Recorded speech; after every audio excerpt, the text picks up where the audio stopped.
And ladies and gentlemen, welcome. We are back. This is the grand finals of the TeamLiquid Star League, the TeamLiquid StarCraft 2 Invitational. Sorry, man, after the TSL, I just default to saying that every single time. Alright, so we're currently live. We're waiting for TheLittleOne and White to join at this point in time. I am briefly just going to update what it says on the live stream. So we are doing currently, I believe it's a best of 5, either way, but TheLittleOne, I think, is the biggest surprise of this entire tournament. He has been playing random and played some of the most unbelievable epic games that we've seen. He played this brilliant game against Nazgul on Metalopolis, probably the sickest game that I think anyone's ever seen ever. Because TheLittleOne did not go for a Marine Marauder. And it's not like he just chose a different unit composition and just did that instead. I mean, he had a whole game plan that had like Reapers and nukes and tanks playing super defensively and then rushing for battle cruisers once he was close to 200. And, I mean, it's that sort of play that really makes you go, whoa, there's a lot of possibilities in StarCraft 2. I mean, it was unbelievable to see what was going on in that game. So we're just briefly waiting for White to come back in. So TheLittleOne, I also believe, has gone 2-0 every round except in his series against DeMuslim. And he is playing random. So, you know, I just spent a whole bunch of time talking about that game between TheLittleOne and Nazgul that was on Metalopolis, but don't forget the game beforehand where TheLittleOne played Zerg and did this brilliant defense against this early aggression and then just counter-pushed immediately. And also, White hasn't dropped a single game so far. Just letting him know that we are ready to go live whenever. White again, is an absolute beast. I'm curious if I can actually view his profile right now to see if he's been playing that much since the reset. Going to the ladders, he currently...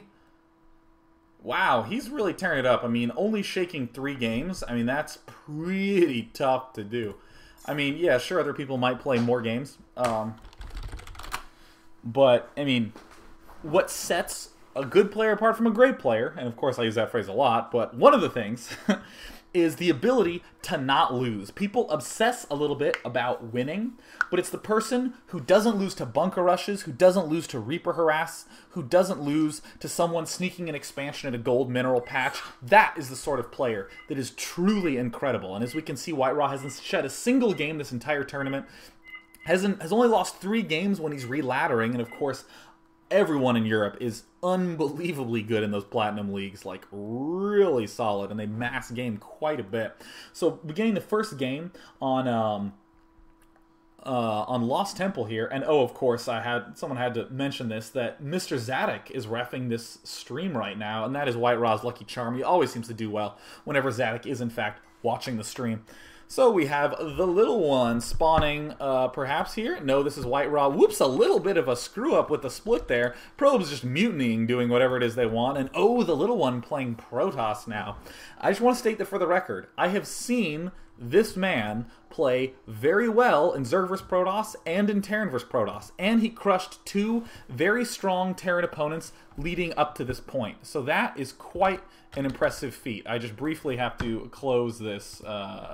There we go. Now we should have flawless, lagless stream. So it looks like both players are going for the usual sort of pylon on 9. What I was saying before I was rudely interrupted by Firefox is the fact that TheLittleOne has crushed 2 incredible Terran players. I know he was playing Protoss vs. Terran and Zerg vs. Terran in those other games. And I don't know if he played any Terran vs. Terran, but this is impressive how many good players he's beating in such a wide variety of matchups. So here's a Protoss vs. Protoss, and you know, I'm not going to lie, I bet you money that TheLittleOne is getting quite a good bit of fandom after this little streamer-ooha. So here we have both players just continuing to chrono boost away. This is a little bit of an advantage that TheLittleOne has. Notice he hasn't scouted yet. He knows how Protoss vs. Protoss works. You don't need to get that scout out super early. Not even scouting after his gateway. On the other hand, we have White sending his probe out all over Kingdom Come because he really needs to know what his opponent's doing. Does he need to get a Sentry really early against a Zerg to block some sort of Zergling bust-in? Can he tech to a robotics facility quickly if he's against a Terran player? I mean, against all three, he's almost certainly going to be getting a Geyser relatively soon and going for some kind of fast tech, but it's just not comfortable for him at this point, at the very least. So this is a little interesting. He's getting this pylon before he gets the gas. That's definitely unusual. Almost every player in Protoss vs. Protoss gets this gas right now. But of course, the little one, the theme of the day is, the little one will do whatever he wants and still manage to find a brilliant way to win anyway. So of course, probes merging in the middle of the map, bumping into each other, checking out what's up. And finally, White Raw knows that he's playing a Protoss vs. Protoss. So he's getting a pylon as well. His gas is finished. Gas only just now started for the little one, so he's getting a, ooh, double gas. This is fancy. Let's go to the unit counting station. So he has 17 probes. He's getting quite a bit of money as well. So let's also briefly switch over to this income panel, and we can see that Purple, the little one, is getting almost 100 higher income rate than White Raw, who got this assimilator a little bit earlier on. So perhaps this is a little bit better to delay getting that gas so quickly. So that way you can double gas and then throw down a cybernetics core immediately. And look, a very quick zealot coming out as well. Let's put a little bit of pressure on. And the cybernetics core is up as well. So creative. So creative. And you know me, I'm a huge fan of creative players. No warp gate yet for White Raw, just still hanging back, hanging around. I do need to note the prevalence of Colossi in this matchup, or should I say Coloxin. Very important to get Colossi out early. Oh, taking some pot shots at this pylon, trying to get that out as soon as possible. That's really interesting. Look how aggressively he's going for that. Almost taking a few extra hits, trying to take it out as quickly as possible. Pylons are very weak in this game. So yeah, oh, whoops, Probe's doing a little bit of funky business there. But yeah, Colossi are super incredibly strong in this game. And look at this, still target firing this pylon? This is insane. This is really overvaluing that pylon. Wow, that's incredible. I really am curious what his plan is by eliminating that. Whether he wants to do some sort of fast tech robotics facility going down now. Chrono boosting, was rallied to the front, now pulling back, getting that sentry up so we can block the front. Colossi are so good in this matchup. 2 in the gas. Oh god, why does that happen so much in StarCraft 2? Why on earth is it always happening? It pains my soul. It burns a dagger in my eyes. Which is a phrase I think I just made up right now. But anyways, Colossi, super key unit in this matchup. Getting Colossi up and getting that range upgrade up fast. A lot of Protoss vs. Protosses are won and lost by who gets that range up faster. And really, seriously, truly, honestly, if he doesn't put that guy into the gas, I'm just going to like cheat, message him in the game and be like, hey, I know I'm obsing, I know this isn't cool, but you know, put a guy in gas because it hurts to see. Looks like he's saving up this chrono boost a little bit, getting the robotics bay up very quickly. And it's at this point that you need to be making only zealots, right? You need to be getting lots and lots and lots of zealots and saving up. You don't want to get any more gas units because you need to get that thermal lance very quickly. Getting a warp prism? Is he even getting... no, he's not getting warp. It looks like he is going for some sort of drop tech, perhaps. Well, actually, it has to be drop tech. It couldn't possibly be anything else. In the meantime, notice how White Raw is getting a bunch of sentries in his army composition. That helps him save up money so that he can afford a Nexus. Nice little balancing of his resources. And look at this timing. Right when that finishes, he adds on a bunch of warp gates, or at least he should. Perhaps he's just waiting for them to sync up. In the meanwhile, we do have this warp prism up. This is very interesting. Perhaps he's doing some Colossi drop? Maybe a Colossus drop us? Yep, and look, saving up that chrono boost and getting the... What is this? Oh my god, it looks like he's getting the speed upgrade? He's treating a Colossus like a Reaver! Oh my god, and of course everyone knows that the Reaver's a sweet unit. Oh, the little one, God bless you. You are so bejugular. Putting guys back into your gas geyser and chrono boosting this stuff like crazy. Saved up that chrono boost. He double boosted twice on the robotics facility, twice on the robotics support bay. Meanwhile, I should probably put my fanboyism aside for a brief moment to note that White Raw is finally just now adding on a robotics facility. Probably going to be getting an observer very quickly, but it's not going to be of too much help, too much assistance. When this Colossus does pop out, bam, the Colossus pops out. Literally didn't even see it. It just immediately teleported directly into that warp prism. This is something that you just do not see every day. Oh, see you later, probes. BRB, AFK, killing probes. I mean, and then, oh my god, is he going to lose that? Oh god, he is going to lose the Warp Prism. That's a little bit disappointing. But still, so creative. I mean, that could have done some serious damage. He is now getting more Colossi, but he's already gotten that speed upgrade boost for the Warp Prism. He really is going to want to make use of that. Continue to do a good job of making probes. And meanwhile, White Raj playing as solid as can be. Stalker Sentry adding on a handful of Zealots. Looks like he is going to just peer directly into the soul of his opponent's base and know exactly what's up. Oh, he does have his first Observer out. And if we go to the White Rock cam, still appears that he does not have too much vision of what his opponent's doing. So we are currently in White Raw first person, or at least we should be. There we go. Here's White Raw just darting around the map. He doesn't really have too many probes in his main. He sees that his opponent only has one gateway and is instead just favoring those Colossi for units. And meanwhile, if we go to the little one, he does in fact have another Colossus out, so we can use that clip to micro it a little bit more easily. But uh-oh, big push coming forward right now for him, and he needs to be very careful of this. Pull that Colossus up. Instead, he's rushing out to meet him. Oh my god, that's so aggressive. Even bringing some probes into the fray. And as a Stalker here, oh, nice little snipe there, managing to take out that. It's a free Stalker. He's getting that Warp Prism again. He really loves that Colossus harass. I have never seen this. I mean, people call the Colossus the replacement Reaver, and he's just treating it as such. That is so cool. Oh my god, I'm enjoying myself. I'm also enjoying seeing how solid that White Raw responds in this circumstance. A lot of players crumble whenever they see unorthodoxy, and in particular, oh, look at that. Oh! Oh no, is he going to lose yet another Warp Prism? Here he is coming back around to the backside. 74 life. Oh my god, 60 life. Coming back around to this side. Can he get a nice shot off? Oh, taking out some probes there. He needs to back up. Run, little Warp Prism, run! Manages to get out in time. Fantastic play.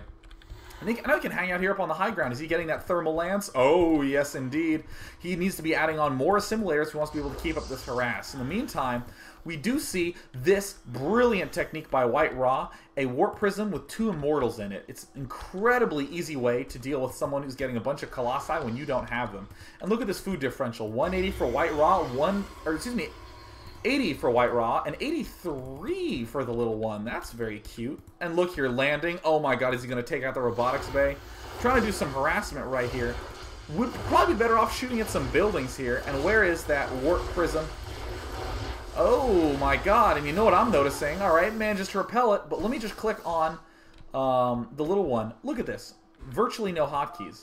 Virtually none. Hotkeying the main Nexus. Hotkeying this Colossus with 15 kills. Doing another drop in the back of the base. Holy crap. It didn't quite show up. Sorry, purple's hard to see on my minimap. But my god, that was one hell of an effective Colossus. And White Rob pushing into the front. Oh man, I'm awful. Doing a ton of damage here. Look at these constant force fields on the front. Trying to Warp Prism back here to take out these back units. Is there another Colossus being made? Yes, Colossus is up. But there are Immortals in the back of his base. He needs to be really careful. He cannot lose this, well, he already did lose the support bay, and it looks like his robotics facility is going down now as well. He needs to bring this Colossus to the front to do a little bit of support, but he might end up losing in the back of his base. Some extra shots going down, and oh, moving that way too close. On moving, not attack move. Uh-oh. Is he going to be taking out this Colossus? Oh, he needs to get that into the Warp Prism right away. Get in the Warp Prism, little Colossus. Dropping here to do yet a little bit more harassment here. It looks like he's switching over to more Warp Gates.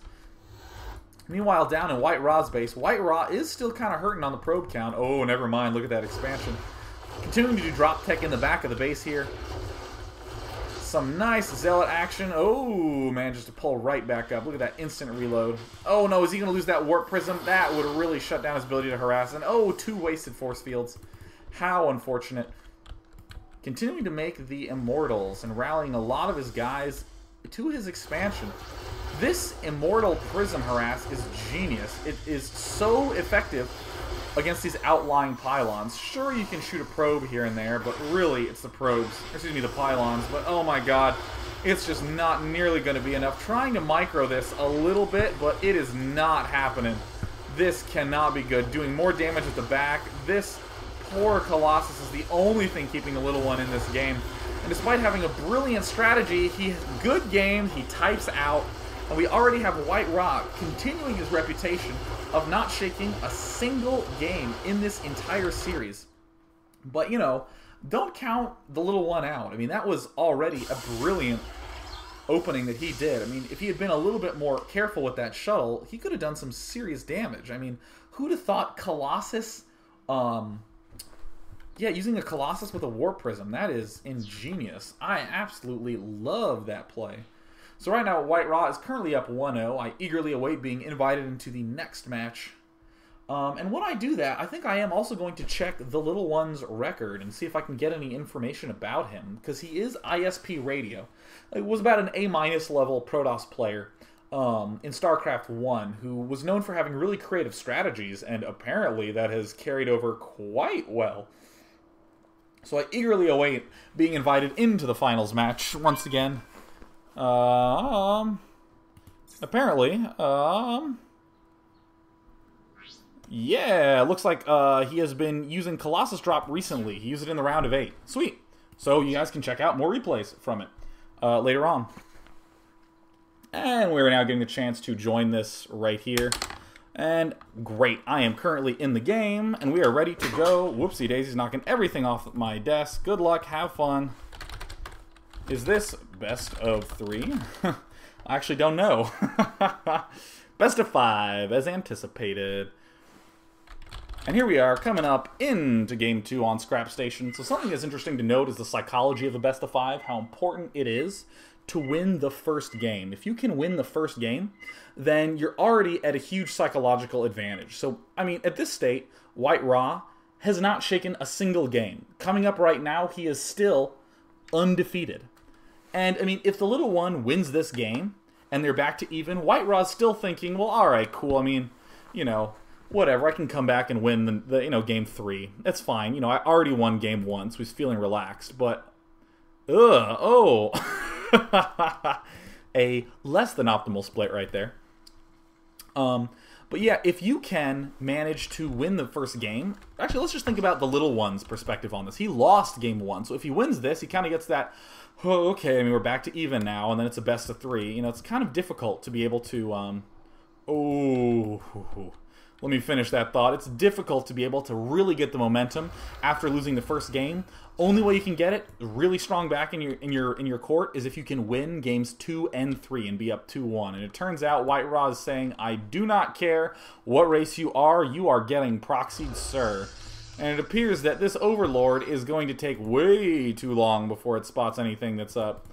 So it looks like we're going to see some sort of duel. Oh, look at this, doing the extractor trick. Yes, indeed, going for Overlord 10. Extractor trick on 10 to get that 11th thrown out very quickly. There's a lot of debate as currently what the best way to do your Overlord stuff early is. There's a probe doing some moonwalking action. Just to get a little bit of festivities out of the way. In other words, he used the patrol key. And look at that, saving up the chrono boost. No chrono boost used at all. Until right when I said that he wasn't using chrono boost, apparently. Yeah, just being a little indignant Protoss, just making sure that he makes me look bad. But, you know, important thing to note, he's saving up to double Chrono Boost into his opponent's base early on. And you know what? Most Zergs are going to be hatching on 14 just because it is so strong. And, you know, I think it's a great idea to take this drone and send it up here and then back down. And I think that White Ra is well aware of this because no one is really going to scout this until after seeing this game right here. Spawning pool is going down. Drones finally going up, building drones up to 15. But man, look at this. Pool just started. Gateway almost finished. Plenty of time to build a Zealot. Building the pylon here, yeah, you're going to expect something. I mean, this is not normal at this stage in the game. That is just uncomfortable. And here the drone sees it, tries to chew on it a little bit, but this probe has brought its taser to the fight. And if we go back here into White Ra's main, he has 2 full chrono boosts ready. Oh, that may have cost White Ra the game. He walled himself in. The bad rally point, the rally points that try to be smarter than the player, just backfired so hard it came out on this side. Oh my god, I can't believe that. This Zealot is in here doing a bunch of damage and 2 spine crawlers going down. Little does the Little One know that's not actually even that necessary. This Zealot is gonna fall and these Zerglings are bound to come up soon. No Queen once again, and that hatchery did get canceled. Huge defense job right now by the Little One, making sure he doesn't die to anything. too early on. Target firing that Zealot. Oh my god, trying to kill it, but loses way many Zerglings in the process. But most importantly, killed off a Zealot. That's very huge. And if he could have killed off that probe, that would have been ideal. It looks like the little one is just going for some sort of counter-attack right now. Cannot believe how smart the little one is playing. Just thinking this through so well. And now moving these spine crawlers up, these will expand the creep. They will be able to inch a little bit farther forward. Do they expand the creep? Maybe they don't expand the creep. No, I guess they don't expand the creep. Sorry, it's StarCraft 1 player speaking right there. If those were sunken colonies, my god, would they be expanding that creep. So it looks like he might even want to save up for a creep tumor, just to be able to extend a little bit farther forward. Trying to move up here, trying to take out some of these probes, but has to be very careful to micro properly. Pulling back. Oh no, that's probably going to be a loss of Zerglings, and the Zealot is there adequately to defend in time. Two cannons from the 4G popping out in the front. No more Zealots being made yet. It also looks like he is supply blocked. Just got unsupply blocked. And now it looks like the Protoss is happily teching to whatever he wants to. Because honestly, if you can have the opportunity to build these units right here, build these structures at the gate of the Zerg, you're going to be in a world of happiness. And look, saving up for nothing. Sorry, I thought he was actually saving up for some sort of creep tumor to be able to expand a little bit farther forward. Look at this, getting a second queen. Is he insane? No, he just wants to be able to creep himself forward without losing any extra energy. So creative. I love it. Don't see that Zealot. There he is. There's the Zealot sneaking his way out. This Cybernetics core is down right now. Doesn't look like he's going to be going for second gas geyser anytime soon. Just going to be going for a pretty standard mix of just ground units. I wouldn't be surprised if we just saw another gateway pop down right now. Warp gate and perhaps another gateway. Perhaps. I would like to be right. I think it would be cool. No, and it indeed looks like he is saving up for a robotics facility, which, again, great choice. You get the Immortals right at the front door. And 100 gas.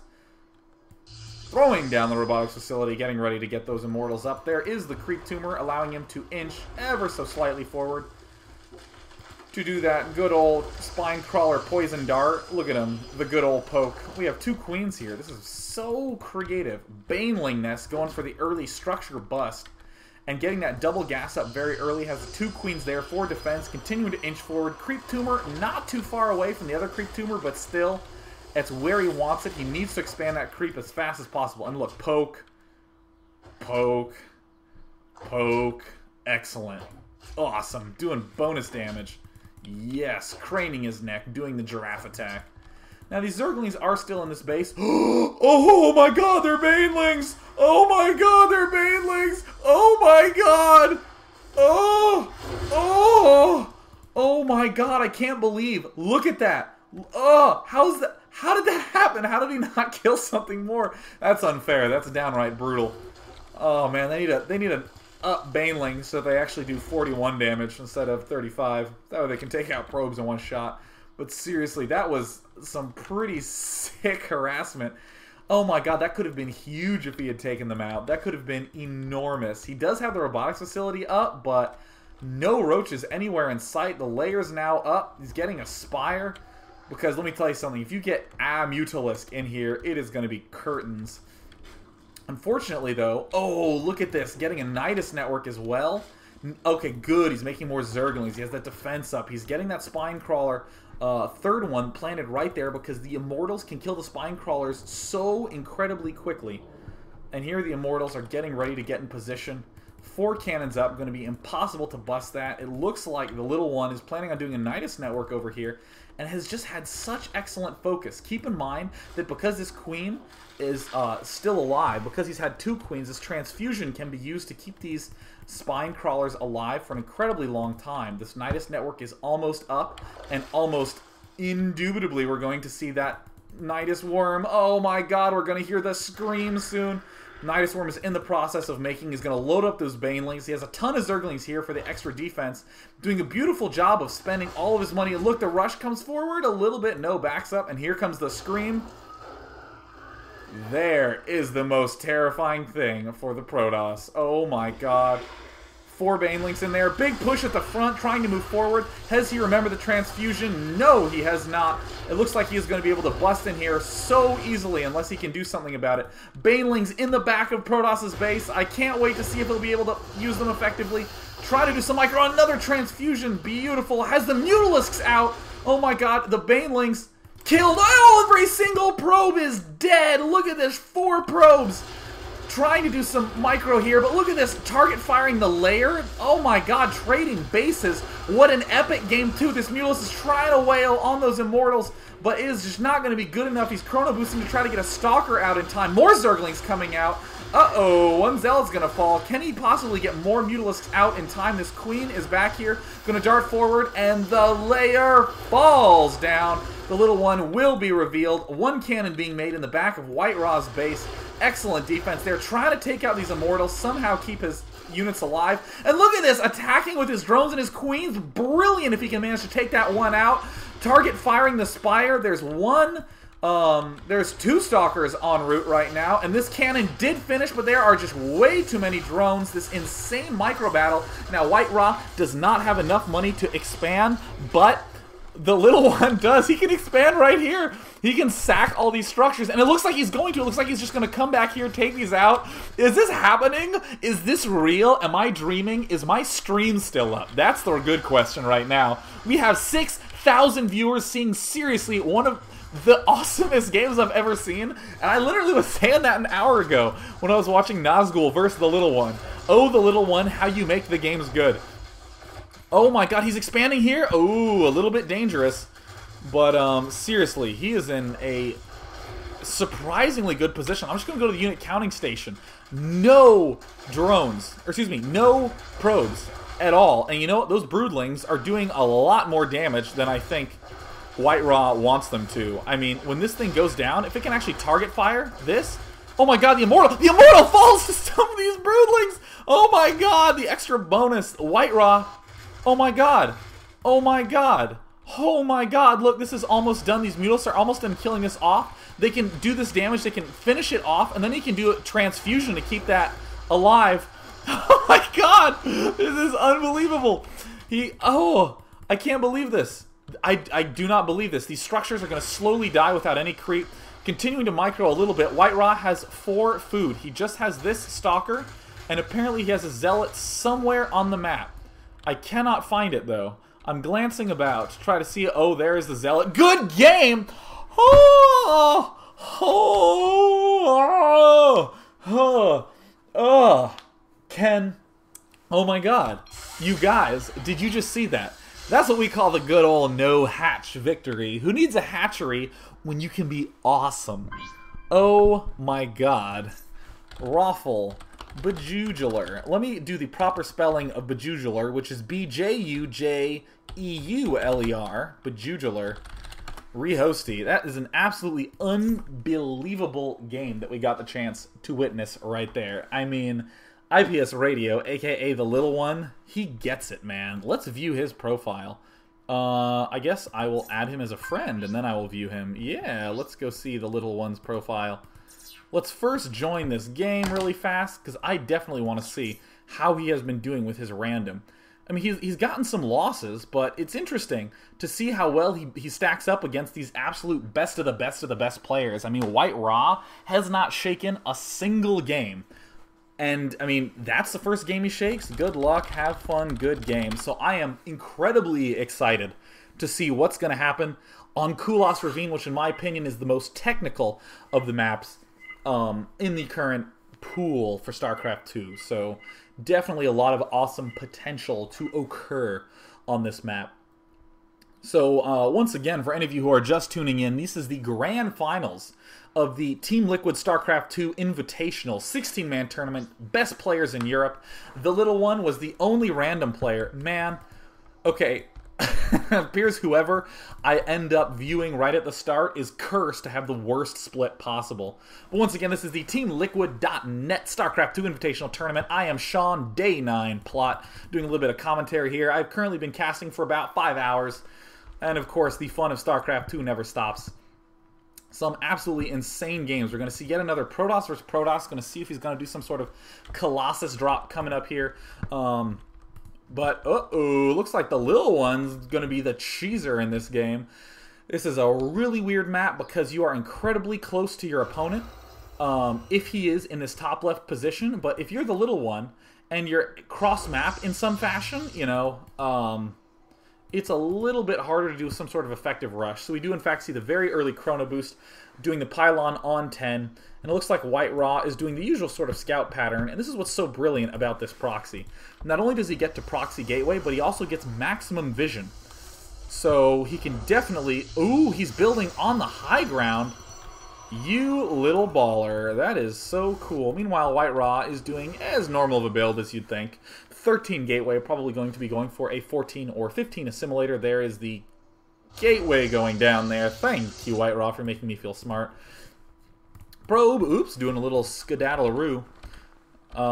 Jay, hi-ho. Ah, people eventually going to be quoting pastries here. Man, I hope someone got that reference. But building a pylon at the choke, super good idea to do, because if you're proxying, you can eventually just wall yourself in and build all your gateways up here, or even just warp gate to this area, or warp gate to the other side.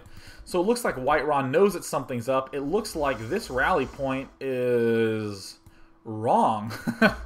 Doesn't really want to be rallying over there. There, he resets the rally point. And White Raw, knowing that something's a little suspect, goes ahead and 2 gates. So it looks like the Little One's very fast gateway isn't going to be quite as effective. Oh, and then he is going to re-rally this. Hopefully soon. And there the first Zealot's going out. It's going the wrong way. Okay, there it backs up now. So it looks like he has been spotted, but in response, it looks like the Little One is just going to go ahead and gas immediately.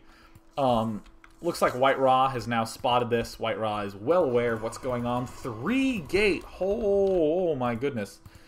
Looks like White Raw not only wants to hold off this rush really easily, but then win instantly. I mean, this sort of response is so cool to see. The one way that he can possibly lose is if his opponent gets a cybernetics core really fast and walls in, and then eventually gets sentries, because force field is one thing, but having a permanent wall is another. And look at this, just target firing those probes. It looks like he has managed to take out 1 probe, but not the best micro, and White Raw, with the superior hold on the situation, manages to take things down almost immediately. Another gateway going down. Needs to get that gateway in the main up immediately, because he needs to have sentries up immediately. That way he can plant behind the ramp. He can have perhaps even a stalker behind the ramp. He's chrono boosting his own Nexus now, trying to get those workers up, and he needs to save that up to make sure he can actually get that sentry out in time. Might even favor a stalker since it builds slightly faster, I believe. I'll actually double check that right now. No, they have the same build time. Haha. I was neither right nor wrong. Or so I will say. So continue to try to micro in here, but not so effective. I mean, he's getting the run around to Ruha. He knows that his opponent has no geysers yet. But this is what's so fortunate, is that White Raw targeted these gateways first, when really, if you went to the front, that is when his opponent would have been in the truly tight spot. Oh my god, he's getting a Stargate? Okay, he needs to get the Stalker. Oh my god, he's just going to go for Void Rays and try to win right now. Jesus, the Little One is such a thinker! He gets it, man. He just thinks this through so unbelievably well. But oh, this pylon's going to fall, and then this gateway's not going to be powered. It is no longer powered. Does he have enough time and money to just build structures in the way? Oh my god, that poor Stalker. More Zealots coming in now. It will not be enough, it does not seem. He's going to try to probably rebuild something right in the way again, but oh... Zealots now storming in the front. Looks like White Raw is going to get the chance to go right into his opponent's base. And let's see if the Little One tries to build a Void Ray anyway. He's not going to have the time to do it. And good game. He gives up. But still, that really shows the creativity that the Little One has. Or should I say, ISP Radio. That guy thinks things through so well. I mean, despite the fact that that got held off, and he ended up losing, I mean, what a cool transition. How on the fly is that? I mean, honestly, that's the sort of thing that you can't plan for, because so few Protosses respond to cheese by suddenly going 3-gate Zealot themselves. I mean, White Raw's very solid. He knows how that sort of timing can work, so he can be very aggressive with it. However, I mean, the transition suddenly to go to the Stargate and get Void Rays, that's genius. On the fly, can't imagine that was practiced. and we are going straight into Game 4 of the finals of the TeamLiquid.net StarCraft 2 Invitational. We have the TheLittleOne against White Ra. TheLittleOne is the only random player in this whole tournament. He managed to win an epic Zerg vs Protoss for Game 2, and has lost 2 Protoss vs Protosses to White Ra, but not before really flaring some amazing jank. So coming up right now, we will see if the TheLittleOne can possibly get the Terran pieces for this game. No, he gets Zerg again, and White Ra botches his split again. I have not seen him not botch a split yet. And we see the TheLittleOne just doing a normal split enough. Perhaps someone could double check that for me, but making drones. And you know what? I think it is significant to note that he's making drones, because I wouldn't put it past him to just 6 pool, or maybe to just build an Overlord on 6 just to prove to me that, you know, I haven't thought about every opening. Man, what a super epic hero baller. You know, let me just stop and give a little bit of affection here to our Ukrainian fellow White Ra. I mean, this guy is like in his 30s. He's one of the oldest gamers around. Very influential, has helped organize a lot of LANs in Eastern Europe. Has been to many WCGs, many invite tournaments, really flares how skillful he is at this game, and it looks like, look at this when it finishes. Are you going to chrono boost? Yes, indeed. Going to be trying to get that regular time gateway, but you are up against a 10 pool. Who's seen that sort of stuff? And look at this brilliance. Oh, turn around, White Ra, turn around. No, he's not going to be fooled. He is going straight in there because he knows what sort of player he's up against. He knows that that is not an early expansion. That is some sort of funky antic coming up. And you know what? Considering how cheap extractors are, look how good the extractor trick integrates well into this strategy. Thank you, TheLittleOne, for coordinating that effort with my talking. We see the gateway going down right now, continuing to chrono boost his, just continuing to chrono boost his own workers. Chrono boosting the Nexus. Don't know if he's going to be going for a second gateway, but I think it is useful to try to poke in there and at least see if he's getting a gas geyser, because gas stealing is a very, very strong technique in this game. So it looks like we have a bunch of drones coming out. Oh my god. Look at, God, the TheLittleOne has good play. I have a pillow here and I'm hitting the pillow because I'm blown away. Look at this. He sees 2 gates, 2 gateways, in order to hold off this 10 pool. And you know what's going to happen? Chrono boost on the gateway. Chrono boosting the Zealot. Yes, indeed. There it is. And what did he do instead? He's just going straight up roaches. He's not even getting a queen. You sicko. What a tricko on White Ra. I love that. And of course, White Ra is being double smart. He's rescouting in here. What? Is he doing another fake? Is he really? Oh, Jesus. This is almost too high level for me. He might be going for a Baneling nest or something like that, but he's definitely getting a queen right about now. I mean, because if you go to the White Ra cam, I mean, he thinks that that's a Roach War in there, but as we can see, it's been canceled. Continuing to make some Zealots, not too many though. Just going to make a pylon here, close that choke down a little bit more. Meanwhile, the TheLittleOne is getting as much info as possible, and oh, he does not have a Roach Warren. So at this point in time, I am confused as can be. This might be a little bit too much cancelage, you know, 10 pool into drone, into Roach Warren cancel. It just seems a little bit all over the place. So I'm mildly concerned, but you know what? If he just perhaps went Baneling or perhaps went for some sort of other bust in the front technique, I mean, he could easily take a game from White Ra right here. Again, White Ra is up 2-1 against the TheLittleOne, who, though is behind, may have won more fans than any other player in this short span of time. We currently have 6,315 viewers on the stream right now. Thanks once again for TeamLiquid for letting me use my own personal live stream to do this. And we have White Ra's probe running around a little bit. We do have the speed almost done, and yes, Baneling bust incoming. Apparently those Banelings were just so cool in Game 1 he couldn't resist but get as many as humanly possible. So he does have that second gas going down there as well, getting as many Banelings as possible. It looks like non-stop Zergling production from here on out, and is just going to use these Zerglings to try to be as tricky as possible, keep them as in the dark as possible, and look at this. More Zealots being made, and those Zealots get eaten alive by Banelings. I mean, this is going to be reminiscent of Dimaga's opening against Jinro, where you just get a whole bunch of Zerglings, and then you bust in the front once you get 5, 6, 7 Banelings. And here they come. Here the Banelings are getting morphed. And the Queen, look at that, impeccable timing, pulling guys off the gas, has not missed a single larva spew. Here are all the banelings coming up. Uh-oh. Oh my god. Just zealots here. 4 gateways going up. Warp is almost done. He's going to be warping those up in just a moment. He's coming down. He's trying to... Look at this baiting with the Overlord. Oh no. Look at the life. Oh my god. Wrong button. Ah. Oh my god. Look. Instant death to all those zealots. Pulling a baneling back just in time. And look at this. Structure in the way. No problem. Banelings were born to bring the noise to structures. Trying to get in there, trying to get into this weakened pylon. Doesn't manage to get it up in time. But many more Zerglings, many more Banelings to come. Look at this. Detonating right there. God, I'm really bad at hitting that button on accident. Thank God I'm a spectator. Manages to take out this one and has blocked the pylon. Just Stalkers in here.